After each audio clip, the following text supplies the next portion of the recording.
Some special method to solve partial differential equation. अब partial differential equation में हम लोगों ने पिछला जो पढ़ा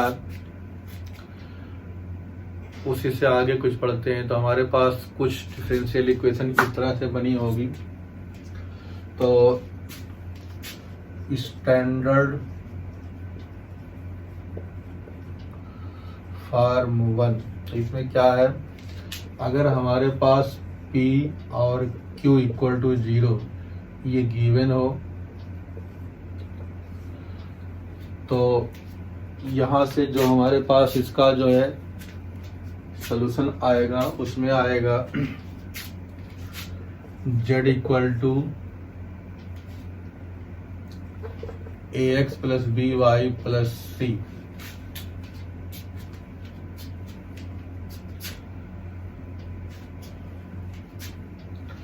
जहाँ पे A B C क्या होंगे, पैरामीटर या कांस्टेंट होंगे जिन्हें हटाना होगा हमारे पास। तीसरा स्टेप हमारे पास आएगा F A B की वैल्यू 0 होगी। तो एक रिलेशन A B में बनेगा, एक रिलेशन P Q में दिया गया होगा और एक रिलेशन A रखेंगे। यहाँ से B की वैल्यू हम लोग सब्स्टिट्यूट करेंगे इन टर्म ऑफ A, ठीक, स्टैंडर्ड फॉर्म फर्स्ट में, जिसमें सिर्फ क्या हो, दिए गए पार्शियल डिफरेंशियल इक्वेशन में P और Q होना चाहिए। क्या होना चाहिए? P और Q। तीनों स्टेप इसको ध्यान से समझना है। अगर दिए गए क्वेश्चन में हमारे पास P Q का फंक्शन दिया गया हो, कांस्टेंट हो सकता है, ठीक, साथ में, लेकिन x, y और z नहीं होगा, तो हमारे पास इसको सॉल्व करने के लिए कुछ प्रोसीजर हैं, स्पेशल मेथड है जिससे जल्दी से हम लोग कर सकते हैं। पहला क्वेश्चन पहचान जाएंगे, f of P Q equal to 0 दिया गया होगा, ठीक। दूसरा हम लोग के पास इसका एक हेल्पफुल जो है सोल्यूशन होता है z equal to AX plus BY plus C, जिसको हम लोग आगे प्रोसीड करके आंसर निकालेंगे। तीसरा रिलेशन बिटवीन ए बी होता है जिससे P की value in term of A निकालेंगे, वापस जो है Z वाले रिजल्ट में रखेंगे, फिर सॉल्व करके हम लोग निकालेंगे। इसमें भी कंप्लीट इंटीग्रल निकालने के लिए 2 पार्ट करना पड़ेगा, सिंगुलर सोल्यूशन, फिर जो है जनरल सोल्यूशन, तब निकल पाएगा हमारे पास। तो अब क्वेश्चन पे ही आते हैं, सीधे मान लेते हैं क्वेश्चन हमारे पास कोई दिया गया है। क्वेश्चन दिया गया है solve P square plus Q square equal to lambda square. तो solve P square plus Q square equal to lambda square, ये हमारे पास गिवन कोई क्वेश्चन है। इस क्वेश्चन को जो है P Q equal to F P Q equal to 0 के फॉर्मेट में क्वेश्चन हमारे पास बना हुआ है। तो कंप्लीट इंटीग्रल जो इसका होगा, पहला होगा हमारे पास z equal to AX plus BY plus C, और वेयर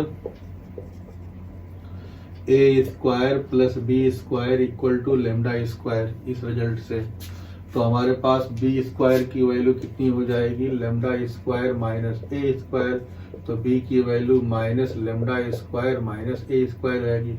वापस सब्स्टिट्यूट कर दो। जब वापस सब्स्टिट्यूट किया जाएगा तो हमारे पास जो है तो z इक्वल टू कितना मिल जाएगा, AX plus under root lambda square minus A square Y plus C। अब हमारे पास ये जो डिफरेंशियल इक्वेशन का जो है फर्स्ट स्टेप जो है रिड्यूस होके इतना आ गया। अब इसके लिए हमारे पास 2 अननोन इसमें है, A और C। तो सबसे पहले हम लोग इसको निकालेंगे, सिंगुलर सोल्यूशन के लिए देखेंगे। तो सिंगुलर सोल्यूशन के लिए हमारे पास विद रिस्पेक्ट टू अगर हम लोग C का भी डिफरेंशिएट करेंगे तो ऊपर जगह थोड़ा सा बना लें।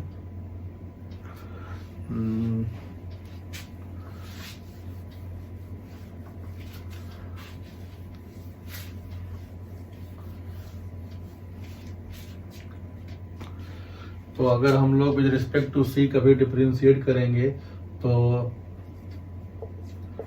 Differentiating with respect to C, तो क्या मिलेगा, ये तो 0 हो जाएगा, ये भी 0 हो जाएगा, ये भी 0 हो जाएगा, प्लस 1 हो जाएगा। तो 1 इक्वल टू 0, तो क्या हुआ, इम्प्लाइज। फिर जो है हमारे पास ऐसा स्टेटमेंट आया है जो कि पॉसिबल नहीं होगा, तो इम्प्लाइज नो सिंगुलर सोल्यूशन। इस बारे में तो पहले बताया जाए, नो बता दिया हमने, नो सिंगुलर सॉल्यूशन। तो ये चीज हमारे पास डिसाइड हो गई। अब दूसरे स्टेप में हम लोग इसका जनरल सॉल्यूशन निकालने के लिए जो करेंगे, तो अब हमारे पास जो है सी को लेट कर लो इन टर्म ऑफ ए। तो सी की वैल्यू इन टर्म ऑफ ए जो है लेट कर लें। तो लेट सी इक्वल टू कितना ले लें, let C equal to 5a, substitute कर दो वैल्यू। तो z equal to A X plus under root lambda square minus A square Y plus 5a। Differentiate करो विद रिस्पेक्ट टू ए। जब differentiate करोगे with respect to ए तो हमारे पास क्या मिलेगा, देखो 0 equal to x plus with respect to a करेंगे तो यहाँ प्लस का जो है माइनस हो जाएगा अंदर वाले से, तो हमारे पास 2 से 2 कैंसिल हो जाएगा, ऊपर बचेगा ए वाई, नीचे हो जाएगा under root lambda square minus ए स्क्वायर प्लस 5-a। तो हमारे पास यहाँ से वैल्यू जो मिलेगी, वैल्यू मिल जाएगी ए वाई इक्वल टू मिल जाएगा x plus 5-a within bracket बाहर हो जाएगा under root lambda square minus ए स्क्वायर। ये रिजल्ट नंबर बी होगा और ये रिजल्ट नंबर ए होगा। तो from A and B general solution will obtained by eliminating a को एलिमिनेट करके हम लोग जो है जनरल सॉल्यूशन निकाल लेंगे। तो ये वो था जिसमें एफ ब्रैकेट में पी क्यू इक्वल टू 0 दिया गया हो, पहला फॉर्मेट। अब दूसरा हम लोग देखेंगे स्टैंडर्ड फॉर्म 2।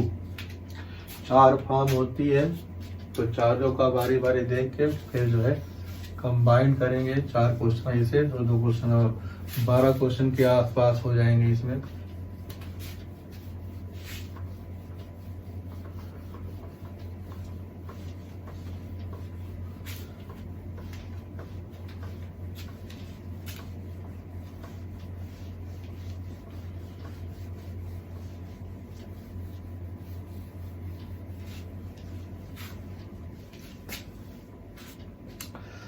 अब दूसरा वाला हमें देखना है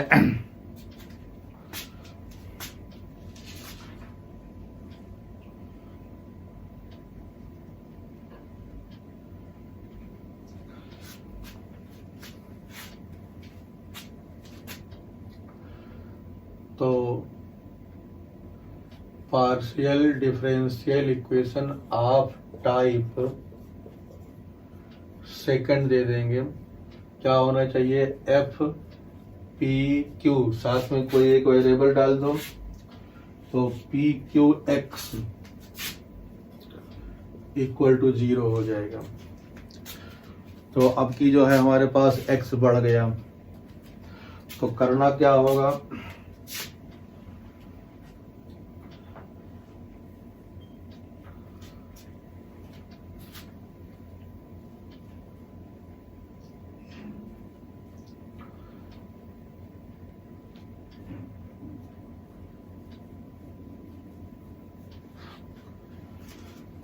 तो इसमें हमारे पास जो है एजम्पशन है, लेट क्या मान लेंगे, z equal to F of X plus A Y, Z equal to F of X plus A Y जो है एज्यूम कर लेंगे कि इसके फॉर्म में कोई सोल्यूशन होगा। ये हमने जो है अपनी तरफ से सेकंड फॉर्म के लिए माना है, तो ये एज्यूम करके ही आगे बढ़ेंगे तभी जो है कुछ काम बनेगा। तो z इक्वल टू हमने क्या मान लिया, F of X plus A Y. अब उसी के फॉर्म में सारी चीज़ें जो है हमें लिखनी होगी। अब जब लिखनी होगी तो देखते हैं क्या क्या है, सोल्यूशन कैसे निकाला जाता है। तो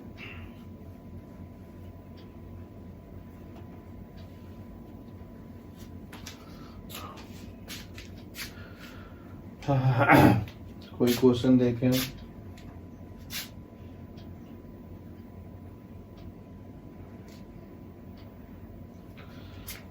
तो जो हमारे पास ये हमने लेट किया है, इसे कोई नए वेरिएबल से जो है चेंज कर दें। तो नए वेरिएबल पे अगर हम लोग चेंज करेंगे तो जिसे z ना मान के कुछ और मान लें, या क्वेश्चन पे आए सीधे समझ में आएगा क्या है क्या नहीं है। तो क्वेश्चन हमारे पास जो है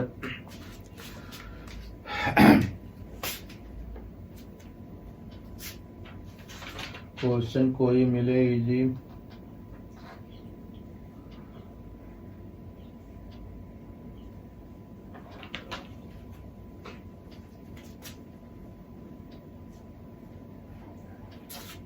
P square equal to Z square, P square equal to Z square minus 1 minus P Q.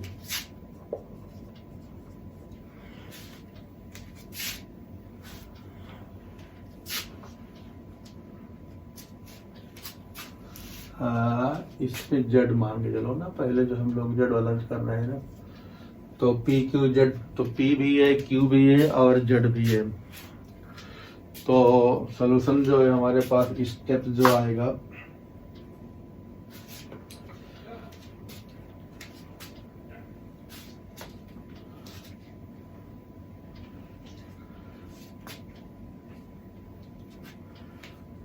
तो पुट जेड इक्वल टू या कैपिटल एक्स इक्वल टू हम लोग क्या मान लेंगे, यहाँ पे कैपिटल एक्स इक्वल टू मान लेंगे ए वाई प्लस एक्स, जहाँ पे ए क्या होगा, कोई पैरामीटर होगा।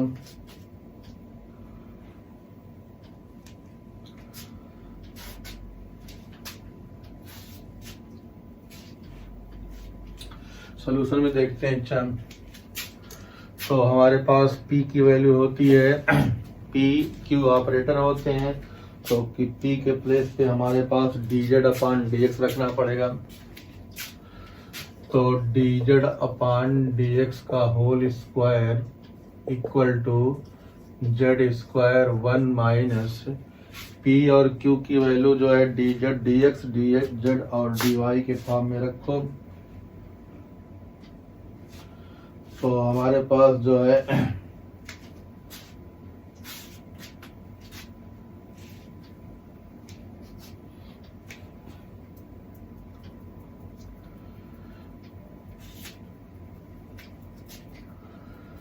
तो मिलेगा यहाँ से, देखो तो यहाँ पे जो बनाना है, तो यहाँ से जो हो जाएगा, अगर विद रिस्पेक्ट टू यहाँ से एक बार हम लोग करेंगे,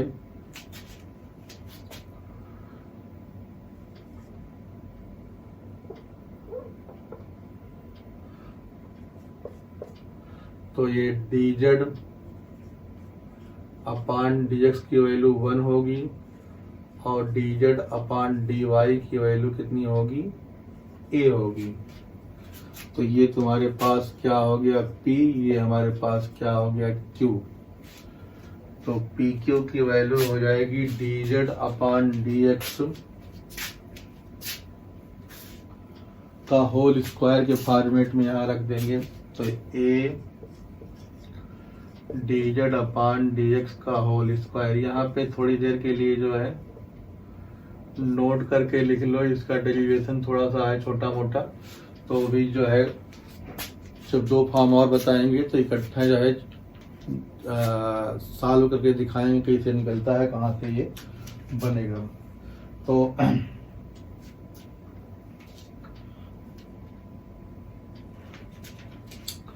या ये याद कर लो, P की जो वैल्यू होती है, P की वैल्यू हम लोग रखते हैं dz upon dx,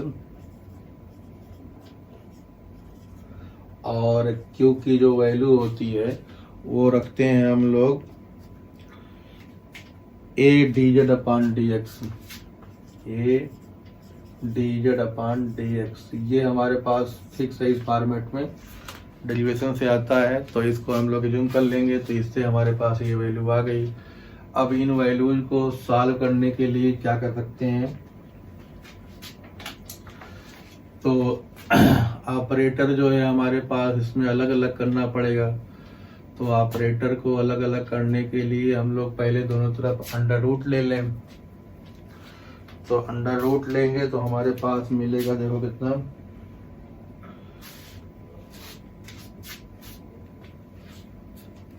under root लेने पे मिलेगा dz upon dx equal to z under root 1 minus a dz upon dx का होल स्क्वायर, ये मिलेगा। वेरिएबल सेपरेट करना पड़ेगा, तो हमारे पास जो है, या अंडर रूट मतलब अंडर रूट लेने से जो है कॉम्प्लिकेशन क्रिएट होने लग रहा है। पहले ब्रैकेट खोल लेते हैं यहाँ पे। तो ये हमारे पास dz dx का होल स्क्वायर लेफ्ट में हिस्सा, तो z square minus z square a dz और dx का स्क्वायर ही हो गया।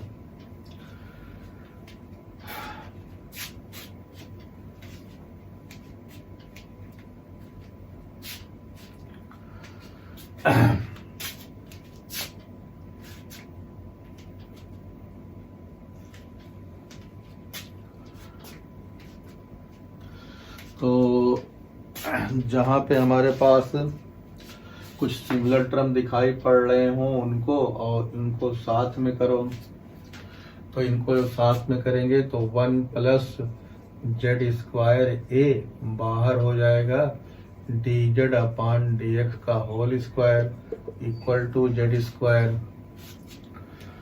तो अब हमारे पास जो है वेरिएबल सेपरेट करने के लिए अगर देखते हैं, तो पहले दोनों तरफ अंडर रूट ले लें। तो हमारे पास हो जाएगा dz upon dx equal to z upon under root 1 plus a Z square. तो हमारे पास 1 प्लस a जेड स्क्वायर का अंडर रूट नीचे z, और यहाँ पे dz इक्वल टू dx। इस तरह से जो है हमारे पास कुछ इक्वेशन जो है बन जाएगी।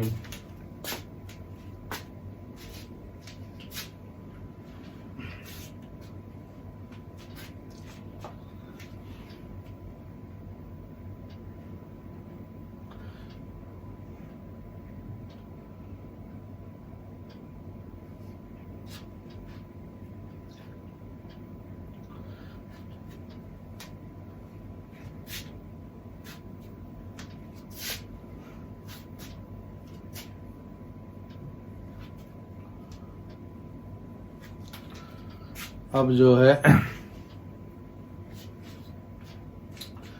ऊपर हमारे पास जो है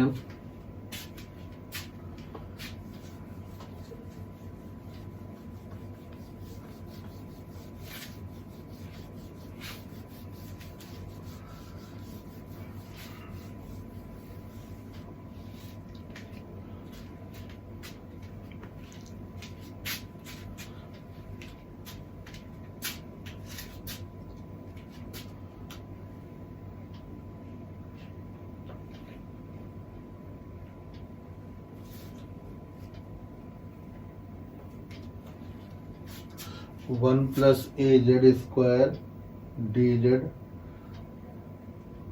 तो कॉन्जुगेट मतलब सेम नंबर से मल्टीप्लाई डिवाइड कर सकते हैं। तो यहाँ पे 1 प्लस ए जेड स्क्वायर, और यहाँ पे हो जाएगा z under root 1 plus A Z square dz equal to dx हो जाएगा। इसको अलग अलग करो तो 1 अपान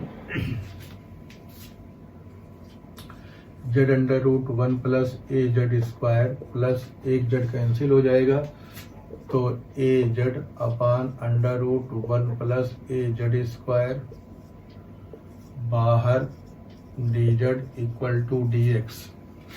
अब इंटीग्रेट करना है।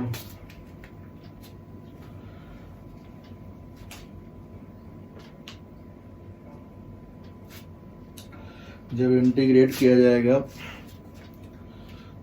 तो हमारे पास सब्स्टिट्यूशन मेथड से या किसी और मेथड से जब इंटीग्रेट हम लोग कभी करें तो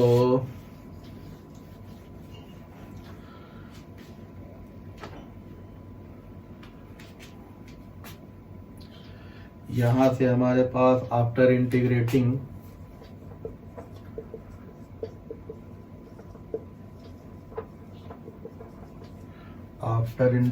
हमारे पास मिल जाएगा 1 upon under root A log of Z root A plus under root 1 plus A Z square plus इसका तो जो है इसको मान लेंगे तो हमारे पास जो है ये हो जाएगा कितना, under root 1 plus A Z square equal to x plus c, और एक्स की वैल्यू जो होगी वेयर एक्स इक्वल टू हमारे पास होगा small x plus A Y. इस वैल्यू को वापस इसमें रख दो तो हमारे पास जो है जनरल सॉल्यूशन निकल आएगा। तो जनरल सॉल्यूशन के लिए जहां जहां x है उसके प्लेस पे कितना रख देना पड़ेगा, x प्लस ए वाई। तो यहाँ पे रखना होगा और लगभग सब वही यही। तो ये हमारे पास जो है सेकंड मेथड का जो है एक क्वेश्चन निकला जिसपे जो है जनरल सॉल्यूशन निकला और सिंगुलर सॉल्यूशन इसका हम लोगों ने नहीं निकाला। सिंगुलर सॉल्यूशन निकलेगा भी नहीं, शायद कहीं गड़बड़ हो जाएगा। अब हम लोग इसी तरह से थर्ड और फोर्थ देखेंगे उसका क्या होता है, फिर कंबाइन करेंगे, फिर एक्सरसाइज पहुंच पाएंगे।